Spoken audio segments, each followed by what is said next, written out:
Well, I be damned. Well, I be damned.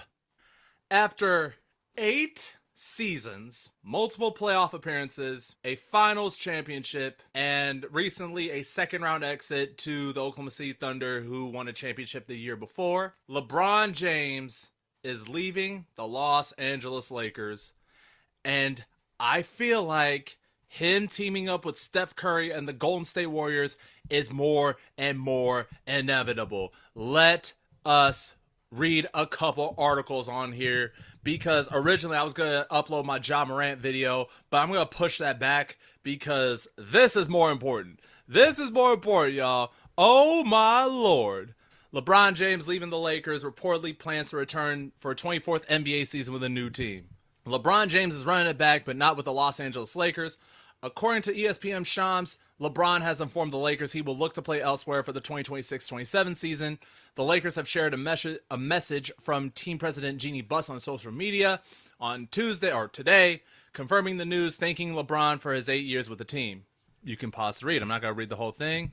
And then this is what Bron had to say in response to the Lakers' thank you post. The news quells speculation that Bron would retire at the end of the 2025-26 season at 41 years old. Per Shams, Bron spoke with the Lakers president Rob Pelinka about his decision before the start of free agency on Tuesday night. I'm assuming last Tuesday night, or maybe probably like at 12 a.m., I don't know, out of courtesy and appreciation for their run together. Despite his age and advanced basketball miles on his body, Bron averaged 20.9 points a game, 7.2 assists a game, and 6 rebounds in 60 games as one of the most productive players in the league. Alongside Luka and Austin Reeves, Bron helped lead the Lakers to the number 4 seed in a stacked Western Conference, with Luka Doncic and Austin Reeves sidelined for at least part of the Lakers' first-round series against the Houston Rockets, with Luka Doncic and Austin Reeves each sidelined for at least part of the Lakers' first-round series against the Houston Rockets. LeBron took over to lead the Los Angeles Lakers to a 4-2 win, but the Lakers fell down in the second round via a 4-game sweep by the Oklahoma City Thunder. I just alluded to that. With LeBron out and Reeves on a max contract, the Lakers enter a new era with Luka at the helm. One team that is making more and more noise is the Golden State Warriors. And I'm reading you guys an article from The Athletic. With Draymond Green opting out of his contract, there is a looming possibility that the Warriors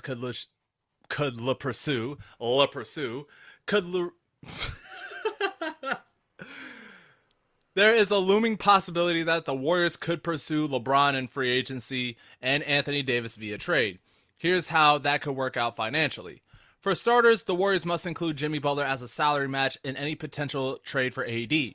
Jimmy's $56.8 million salary matches up almost perfectly with AD's $58.5 million. If you guys didn't know, the Wizards have been in talks with the Golden State Warriors when it comes to Anthony Davis, and there has been more and more looming noise when it comes to trading for AD, and they're probably going to include, I believe, a 2027 first-round pick and Jimmy Butler to get AD. But let's continue. Nobody else's salary number on the team comes close, save for Steph Curry's, and Golden State will not trade him. Then Golden State needed Draymond to opt out of his $27.7 million contract to have enough flexibility to trade for AD and still sign LeBron with their non-taxpayer mid-level exception.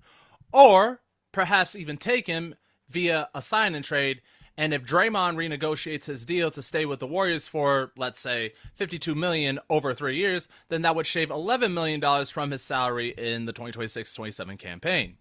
And that $11 million makes all the difference in the Warriors staying underneath the first apron salary threshold, which they would need to do to offer Bron the $15 million non-taxpayer mid-level exception. Trading Jimmy and draft capital to the Wizards for Anthony Davis would add about $1.5 million to the Warriors' books, and then obviously they talk about the Golden State Warriors re-signing Al Horford and Kristaps Porzingis. What are my thoughts on this? I do love LeBron James as a player.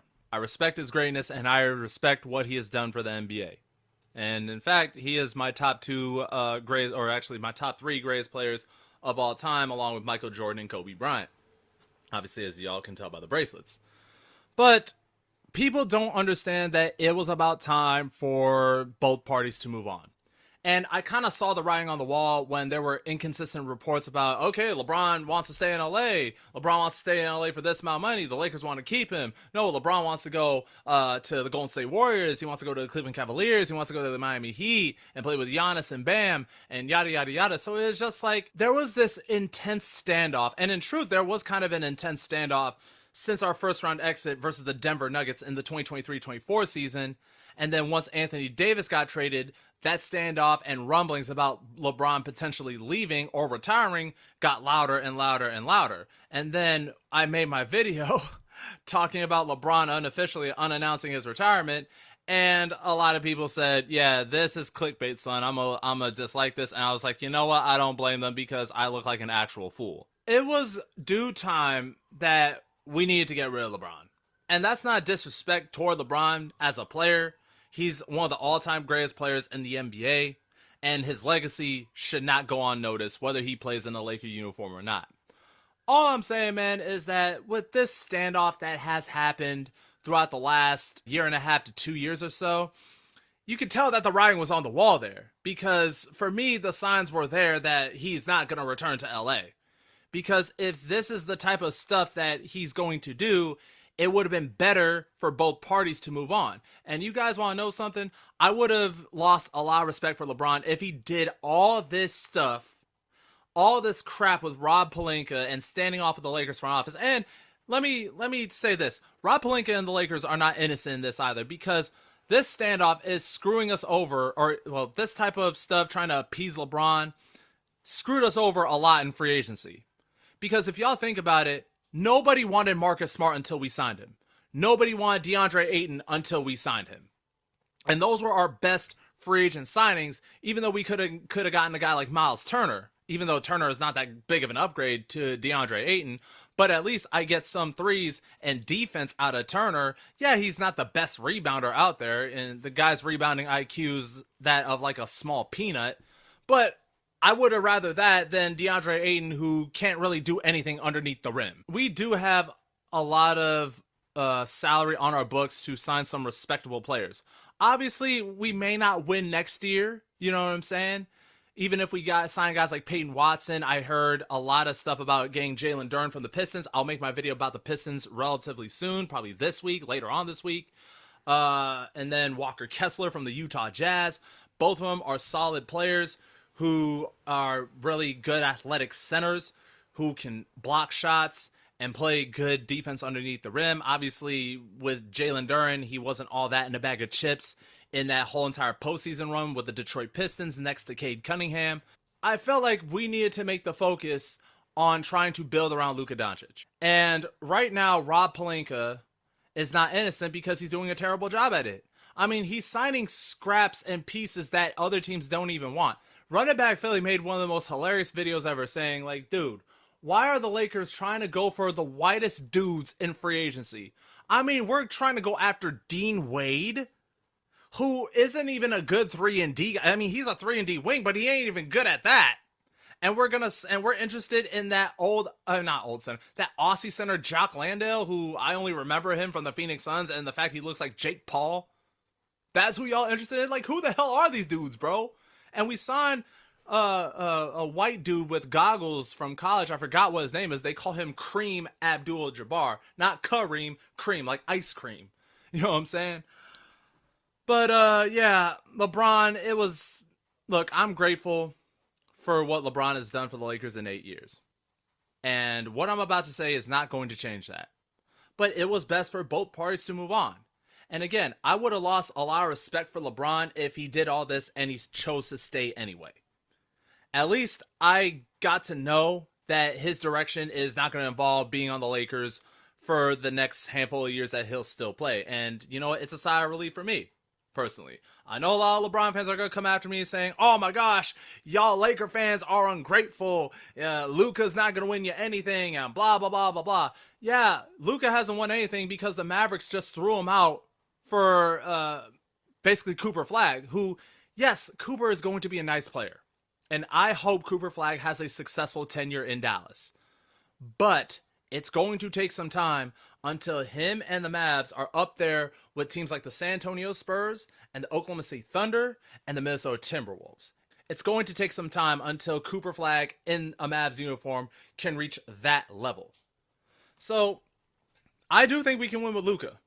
Like, I don't know why people don't think we can't win with him. I do believe you can win with someone like that on your team. You just have to build a complementary roster around him, and the Lakers have not done a good job doing that. And in truth, they didn't do a great job building around LeBron and AD if you really think about it. The best we did was a conference finals run in 2023 where we had Rui at the trade deadline, Rui Hachimura, added Jared Vanderbilt, Malik Beasley and all of them, Dennis Schroeder. Two of those guys left. One of them has been our most consistent player, and the other one, since that 2023 run, tell me what he's done in significance besides get hurt and be on the sideline.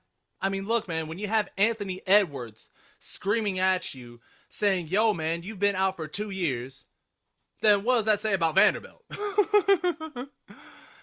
But yeah, this is kind of like, I don't hate LeBron, but I don't mind that he's off the Lakers. As crazy as it sounds, I know Laker fans are going to come after me, or not Laker fans, LeBron fans are going to come after me saying, how dare you say that, because LeBron did this, that, and the other. I mean, look, but at the same time, it was only a matter of time before he had to go. And when Anthony Davis got traded in the middle of 2024-25, then the writing was on the wall for LeBron then, in my opinion. But that being said, Rob Pelinka, you better get to some freaking work, man. You better not sit on your ass and let some of these free agents go, because it's enough that we could have bagged Ayo Dosunmu from the Minnesota Timberwolves, but that ain't happened because he's going to go back there for 5 years, $112 million. And he could have been a nice piece to have off the bench, especially if Austin Reeves is not doing well. Ayo Dosunmu can cover ground. And I think Ayo is a better defender than Reeves, obviously. I mean, there are like 100 guys in the NBA that are better defenders than Austin Reeves. As crazy as it sounds, I felt like this was necessary for both parties. If LeBron did all this and he chose to stay anyway, I would have lost a lot of respect for him a lot more. Because you were basically holding the Lakers hostage. You were begging the Lakers to keep you. Yeah, you showed up in the playoffs, and I'm grateful that you showed up in the playoffs. Sure. But it's just like, it was due time, man. It was due time. I am not a LeBron hater. I am just happy that this is over. And we can move on. He can move on, and he can definitely go somewhere else where he feels like he could win a championship or have a decent or a respectable farewell tour.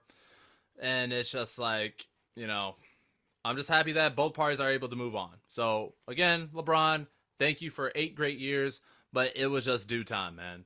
But, yeah, go ahead and debate in the comments. And if you're a LeBron fan, you guys can flame me, roast me, whatever.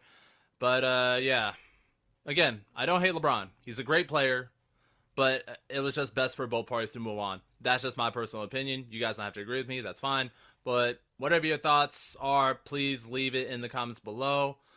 More off-season videos coming soon. I'm going to upload my Ja Morant video later on tonight after I get this one uploaded. I love y'all. I'll see y'all next time. That is the end of this video. I'm X. Deuces.